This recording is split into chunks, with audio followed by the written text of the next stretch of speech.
hingga 6 batu giok bersatu menjadi satu. 5 pria itu baru saja menyadari gadis di depan mereka ini adalah keponakan perempuan yang hilang dari mereka selama bertahun-tahun. Ternyata 20 tahun yang lalu, ibunya ditinggalkan oleh pria tak bertanggung jawab setelah melahirkan gadis itu, sehingga meninggalkan batu giok kepada 5 saudaranya, membawa gadis itu pergi. Dan 20 tahun kemudian, dengan usaha dan kerja keras mereka, 5 paman itu masing-masing menjadi tokoh puncak di bidang mereka. Paman tertua menjadi presiden imperium yang terkenal di seluruh dunia. Paman kedua adalah orang Ang biasa disebut Raja Iblis yang menakutkan. Paman ketiga adalah dokter ternama yang bisa menghidupkan orang mati. Paman keempat adalah ahli penilai perhiasan terkemuka. Dan sedangkan paman kelima adalah aktor terkenal yang membuat ribuan gadis jatuh cinta. Namun yang tidak pernah terbayangkan oleh mereka adalah kakak perempuan yang mereka cari dengan susah payah selama bertahun-tahun. Saat ini terbaring di atas tempat tidur rumah sakit. Keponakan perempuan tersebut, untuk menyembuhkan ibunya, harus menyetujui melakukan pernikahan dengan pria tua berusia 80 tahun. Gadis itu baru saja menyetujuinya, karena ingin membayar biaya pengobatan ibunya. Saat malam gelap dan angin kencang, seseorang pergi ke rumah sakit dan mencabut selang oksigen ibu gadis itu. Dia juga mengambil kalung batu giok ibu gadis itu. Tiba-tiba, keesokan harinya, gadis itu dipaksa pergi ke lokasi pernikahan oleh saudara jahatnya. Saat bertemu dengan pria brengsek yang dulu meninggalkan ibu gadis itu, mereka hanya melewati satu sama lain. Ternyata pria brengsek itu setelah meninggalkan ibu dan anak perempuannya, ia telah membangun kerajaan bisnisnya sendiri. Namun baru-baru ini didiagnosis menderita penyakit kritis. Ia hanya memiliki waktu maksimal setengah tahun.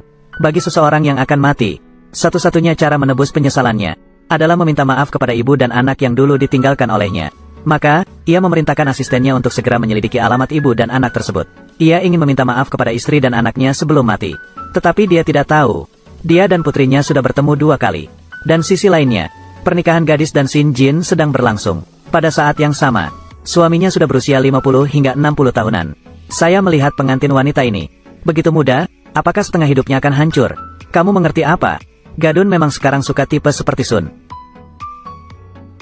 Tenanglah, permainanku masih kuat seperti anak muda. Hari ini saya tidak akan mengecewakanmu. Hahaha. Melihat pernikahan akan segera dimulai, ibu gadis licik menerima telepon dari rumah sakit, memberitahu bahwa ibu gadis itu telah meninggal. Karena terlalu terkejut, dia mengatakannya tanpa sadar. Gadis itu pun mendengarnya. Gadis itu langsung merebut ponselnya. Ketika dia mendengar kabar duka dari dokter, ponsel di tangannya tergelincir ke lantai tanpa disadari. Kamu mau pergi kemana? Saya akan pergi ke rumah sakit. Ada apa? Aku tidak akan menerima pernikahan ini lagi. Li Yuancheng dan Zhao Yue yang sudah berutang padamu, biarkan mereka membayarnya sendiri. Zhao, berhenti sekarang. Li Wucheng, aku memperingatkanmu. Jika dia tidak menikah denganku, kamu akan masuk penjara. Alasannya gadis itu setuju menikah dengan pria tua berusia 80 tahun itu, karena saudara gadis itu menabrak orang dengan mobilnya. Untuk menyelesaikan masalah itu, syaratnya adalah gadis itu harus menikah dengannya. Asalkan dia setuju, tidak hanya membantu menemukan orang untuk dijadikan kambing hitam, tapi juga memberikan uang suap kepada keluarga gadis itu. 300 juta uang tunai sebagai mahar. Saat gadis itu mengetahui ibunya meninggal, ia membatalkan pernikahannya di tempat. Meskipun dia sangat ingin kabur, gadis itu tidak bisa lepas dari penangkapan para satpam. Tindakan gadis ini juga membuat pria yang takut masuk penjara menjadi marah. Dasar sialan, kamu ingin merugikanku, kan? Jika aku masuk penjara, jangan harap hidupmu tenang. Zhao Meisan, kenapa kau sangat egois? Apakah kau ingin merusak keluarga Zhao kami? Aku berkata padamu, meskipun aku mati hari ini, aku tidak akan pernah mau menikah. Kamu ingin aku di penjara, ya?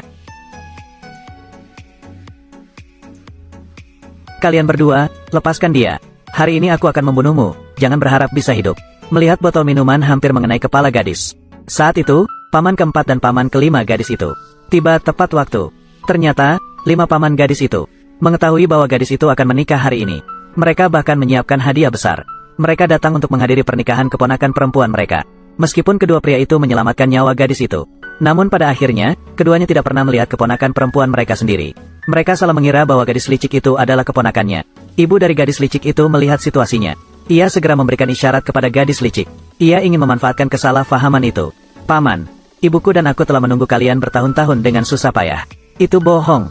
Dia bicara omong kosong. Zhao Yuge adalah ibuku. Tidak kalian sudah salah paham. Anak ini, dia adalah putriku.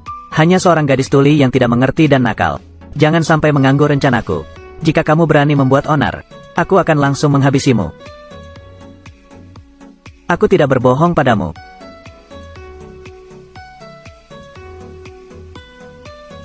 Zhao Yuge adalah ibuku. Aku punya foto ibuku. Wah, apa yang baru saja terjadi? Ini terlalu tidak bermoral. Kamu berani menipu aku? Tidak, pangeran keempat. Itu adalah foto saya. Paman, hei, tutup mulutmu, dasar kau tuli busuk. Jangan ganggu kebahagiaan anakku. Jika berani mencuri, jangan lupa ibumu masih di rumah sakit. Percaya atau tidak, aku akan membuatmu tidak bisa melihatnya lagi. Apa yang terjadi? Mengapa begitu berisik? Itu adalah Dr. Kaisar Fu Zewen. Dia panglima perang iblis Fu Zeding. Bagaimana menemukan keponakan perempuan? Ada sedikit masalah. Mereka semua mengatakan dia adalah anak perempuan kakak.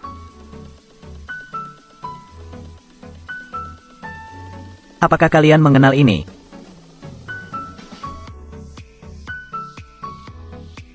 Koin jade ini seharusnya bernilai beberapa ratus yuan.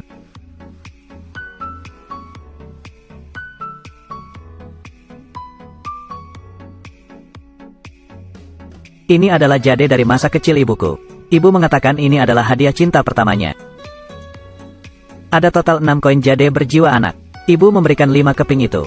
Memberikannya kepada adik yang pernah dia selamatkan. Itu benar. Sekarang kamu tahu. Sepertinya kamu adalah anak perempuan kakak. Tunggu. Zhao Mei-san. Saya tidak tahu dari mana kamu tahu tentang ibuku. Tapi yang palsu tetap palsu. Tidak bisa dianggap serius. Koin ada di sini bersamaku. Permata hati ibuku. Mengapa itu ada padamu? Kamu harus mengembalikannya padaku. Zhao Mei-san. Aku selalu membiarkanmu sejak kecil. Jika kamu mencuri yang lain itu sudah cukup. Sekarang kamu bahkan ingin merebut identitasku. Kamu. Cukup. Aku percaya. Kamu adalah anak perempuan kakak. Seseorang datang. Tarik orang yang membuat keributan ini keluar. Paman. Aku tidak menipumu.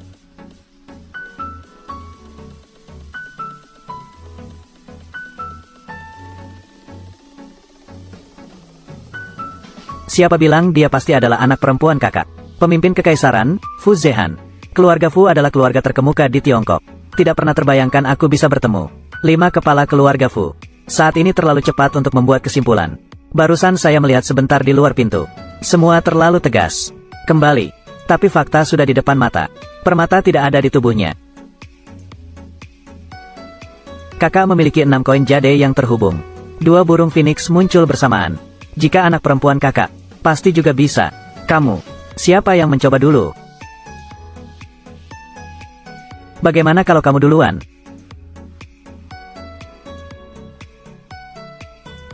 Jangan buang-buang waktu.